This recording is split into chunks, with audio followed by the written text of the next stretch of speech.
അടിപൊളിയായിട്ടൊരു ഗോതമ്പ് ദോശ ഉണ്ടാക്കുക. 1 കപ്പ് ഗോതമ്പ് പൊടി, ആവശ്യത്തിന് ഉപ്പ് ഇട്ട് വെള്ളം ഒഴിച്ച് കൊടുക്കുക. നന്നായി ഇളക്കിയെടുക്കുക, കട്ടയിലാണ്ട് അല്ല നന്നായി കലക്കി. ഇതിവിടെ ഇരിക്കട്ടെ. ഈ പാനൊന്ന് ചൂടാവട്ടെ.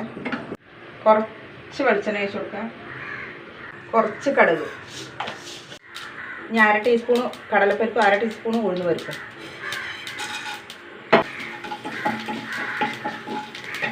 ഒരു ചെറിയ സവാള,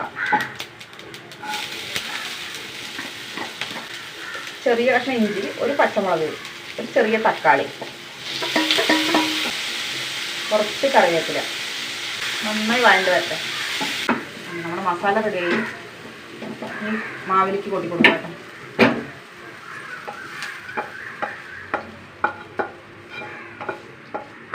നന്നായി ഇളക്കുക. നമുക്ക് ദോശ ചുട്ടെടുക്കാം.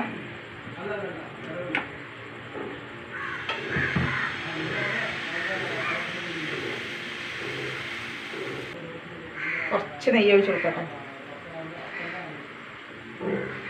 മൊരിയട്ടെ. നമുക്ക് മറിച്ചിട്ട് കൊടുക്കാം.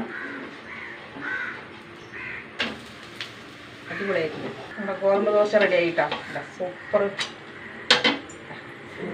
നിങ്ങളിങ്ങനെ ഉണ്ടാക്കിയില്ലെങ്കിൽ ഒന്ന് ഉണ്ടാക്കി നോക്കുക. സൂപ്പർ ടേസ്റ്റാണ് കേട്ടോ. കറിയില്ലെങ്കിലും കഴിക്കാം, കഴിക്കാത്തവരും കഴിക്കും.